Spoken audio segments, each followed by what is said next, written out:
Hello friends, welcome to इंग्लिशचं वृंदावन. तर आजच्या व्हिडिओमध्ये आपण मराठी मुळाक्षरांचं इंग्रजी लेखन कसं करतात ते पाहणार आहोत किंवा इंग्रजी उच्चार कसा होतो ते पाहणार आहोत. चला तर मग व्हिडिओला सुरुवात करूया. क क हे इंग्रजीमध्ये के ए असं लिहितात.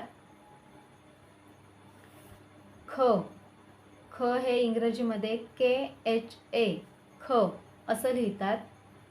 ग जी ए ग घ ला इंग्रजीमध्ये जी एच ए घ असं म्हणतात. न हे इंग्रजीमध्ये एन ए असं लिहितात. च चा उच्चार इंग्रजीमध्ये सी एच ए च असा होतो. छ हे इंग्रजीमध्ये C H H A C H H A छ असं लिहितात.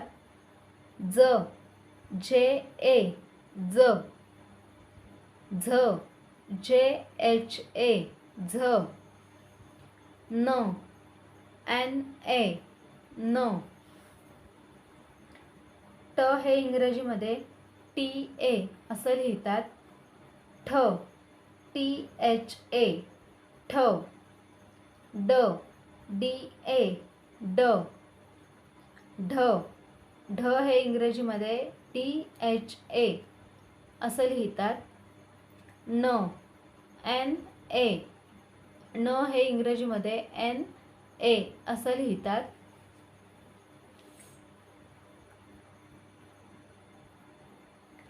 त त हे इंग्रजीमध्ये टी ए त असं लिहितात.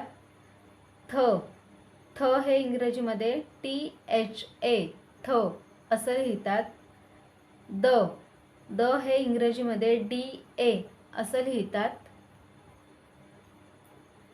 ध डी एच ए ध न एन ए न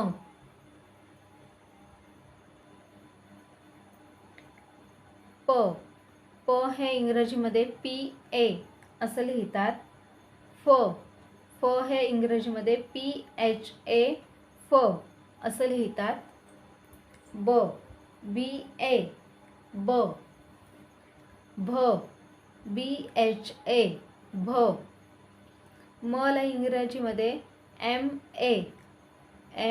ए असं लिहितात.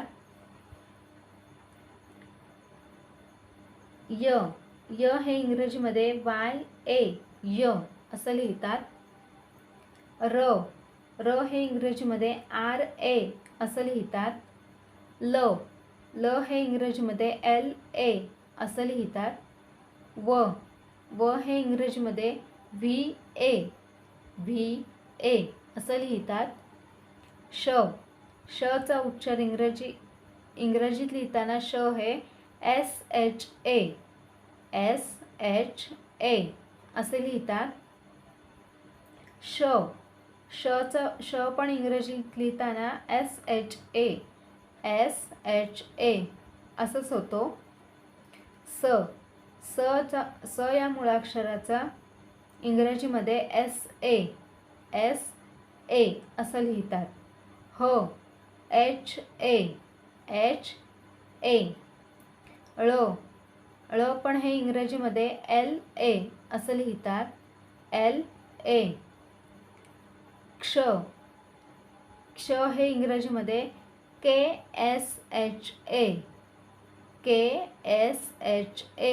क्ष, कारण क्षचा उच्चार करताना पहिला क असा उच्चारतो आणि नंतर श होतो.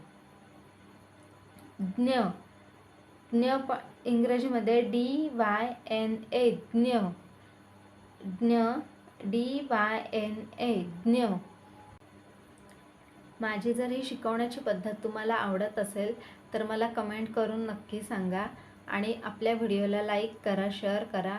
माझ्या चॅनलवर जर नवीन असेल तर चॅनलला सबस्क्राईब करून मला पूर्णपणे सपोर्ट करा. थँक्यू.